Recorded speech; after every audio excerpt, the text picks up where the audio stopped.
इस साल हमें लगा था कि हमें मार्वल स्टूडियो की तरफ से कुछ देखने को नहीं मिलेगा। सो फाइनली हमें मार्वल की तरफ से वांडा विजन की सीरीज देखने को मिली है।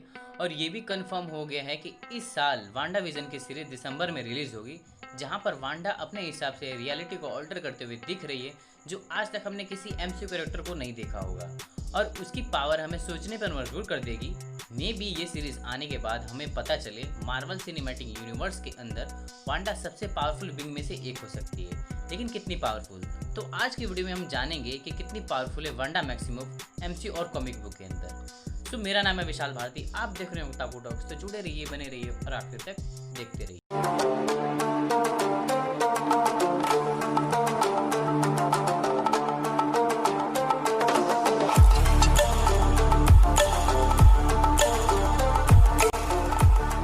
तो चलिए जानते हैं कॉमिक बुक के अंदर कितनी पावरफुल है वांडा मैक्सिमम। कॉमिक की बात करें तो वांडा हमें गॉड लेवल पावर को बिल्ड करते हुए दिख चुकी है। वांडा हमें कॉमिक में एक म्यूटेंट के रूप में दिख चुकी है, जहां पर इसकी इनिशियल पावर प्रोबेबिलिटी मैनिपुलेशन थी और इसी की हेल्प से किसी भी तरह के अटैक को अपने ऊपर होने से पहले रोक सकती। और इसी तरह की एबिलिटी हमें एमसीयू के अंदर देखने को मिली है। बाद में इसकी पावर बढ़कर एनर्जी मैनिपुलेशन बनी है और हमें आगे पता चलता है कि ये शियोस मैजिक है, जो उसे उसके बर्थ के समय सिथॉन से मिलती है, जिसे संभालने की क्षमता अगाथा हार्नेस से सीखती है, जो मार्वल कॉमिक के अंदर एक ट्रू विच है। और शियोस मैजिक को हैंडल करने में इतनी माहिर हो जाती है कि उससे डॉक्टर स्ट्रेंज भी डरने लगती हैं, जिसके कारण उन्होंने वांडा मैक्सिमम का दिमाग शट डाउन भी किया, लेकिन कुछ समय के लिए। लेकिन कॉमिक के साथ साथ वही हुआ जो एमसीयू में हुआ। वांडा और विजन एक साथ आए, जहां पर वांडा ने शियोस मैजिक के थ्रू अपने दो बच्चों को जन्म दिया, टॉमी और बिली। लेकिन बाद में पता चलता है कि ये सब मेफिस्टो के कारण हुआ था, जहां पर उसने अपनी पावर से उन बच्चों को उत्पन्न किया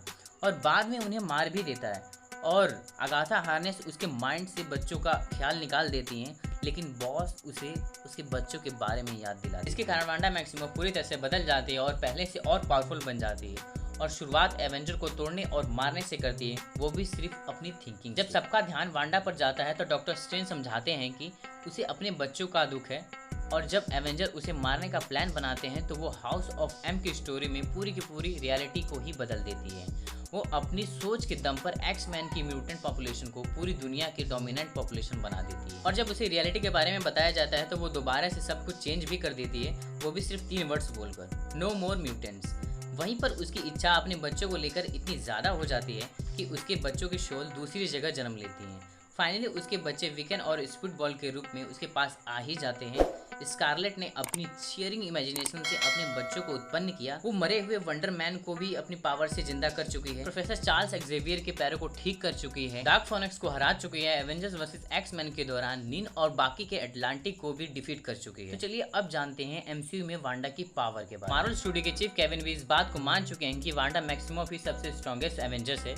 जहाँ पर हमने अब तक एमसीयू में जितनी भी power and ability Wanda series से पहले देखी है, वो कॉमिक के हिसाब से वांडा की एंट्री लेवल पावर पूरी थी, लेकिन फिर भी उसने पावर से क्या क्या कमाल किए, चलिए उसके बारे में जानते हैं। जैसे कि हमें पता है वांडा अपने भाई पित्रो के साथ 2014 के captain America in the winter soldier की पोस्ट क्रेडिट सीन में दिखी थी, लेकिन इसकी पावर का फुल पोटेंशियल हमें जानने को मिला एज ऑफ अल्ट्रॉन मूवी में, जहां पर इसने अपनी माइंड मैनिपुलेशन की हेल्प से क्या क्या नहीं किया। स्टीव को सपने में पैगी से मिलवा दिया, नताशा को रेड रूम दिखा दिया, थोर को इन्फिनिटी स्टोन के साथ विजन का भी विजन दिलवा दिया और टोनी को 2015 में ही एंड गेम दिखा दिया। सबसे बड़ा बवाल तो उसने हल्क के साथ किया। आगे जब उसका भाई एज ऑफ अल्ट्रॉन में मरता है तो एक हिसाब से हमें उसके पावर का अंदाजा ही लग जाता है, जैसा कि आप देख पा रहे हैं। लेकिन उसकी असल पावर ग्रो हुई 2016 के सिविल वॉर तक, जहां पर वो अपने पावर को कंट्रोल ही नहीं कर पा रही थी और इसी ने सिविल वॉर के डिस्प्यूट को एक हिसाब से ट्रिगर कर दिया और इसी ने हमारे विजन को भी पैरालाइज कर दिया, जो बेसिकली थोर के हैमर को उठाने के लायक भी है। वहीं पर एवेंजर इन्फिनिटी वॉर में हमें इसके सुपर पावर का असल में अंदाजा मिला, जहां पर इसने बैटल ऑफ वकांडा में कमाल ही कर दिया, क्योंकि इसने प्रॉक्सिमा मिडनाइट को खत्म किया और आउटराइडर को भी उठाकर फेंक दिया और एक हाथ से विजन के माइंड स्टोन को डिस्ट्रॉय किया और दूसरे हाथ से 5 इन्फिनिटी स्टोन होल्ड करने वाले थैनोस को भी रोका। और एंड गेम कैसे भूल सकते हैं हम लोग। इंडस्ट होने के बाद उसने 2014 के थैनोस की क्या हालत की थी, जहां पर उसने उसको खत्म ही कर दिया और मजबूरी में थैनोस को बैटलफील्ड में अपनी शिप से हमला करवाना पड़ा ताकि वो अपनी जान वांडा से बचा पाए। अगर स्कारलेट विच के पास इतनी सारी पावर है तो उसे एमसीयू के अंदर क्या हो गया। मेरा मतलब इस हिसाब से तो उसे थैनोस को अकेले ही मार देना चाहिए था। तो चलिए इसके बारे में भी बात कर लेते हैं, क्योंकि वांडा अपने पावर के साथ पैदा नहीं हुई थी, वो बेसिकली हमारी तरह ही उसे समझ ही रही है compare to her comic book counterpart. यही कारण है कि उसका अपनी पावर पर कंट्रोल ही नहीं है। अगर ऐसा होता तो वो विजन को प्रॉक्सिमा मिडनाइट से बचा लेती। एज ऑफ अल्ट्रॉन में उसकी भाई की डेथ और इन्फिनिटी वॉर में विजन की डेथ ने उसे तोड़कर ही रख दिया, जिसकी वजह से उसकी पावर हमें एंड गेम में देखने को मिली, जहां पर वांडा अपने रियलिटी वेपन एबिलिटी को विजन की गिरफ्त में टेस्ट करना शुरू करेगी, जिसकी वजह से हमें मिलेगा वांडा विजन टीवी सीरीज। ये शो हाउस ऑफ एम के ऊपर बेस्ड होगा, जहां पर वांडा एक छोटे से हिस्से पर अपना कब्जा जमाए दिख रही है और उसका इस जगह पर पूरा कमांड है। तो क्या विजन वांडा के क्रिएशन है?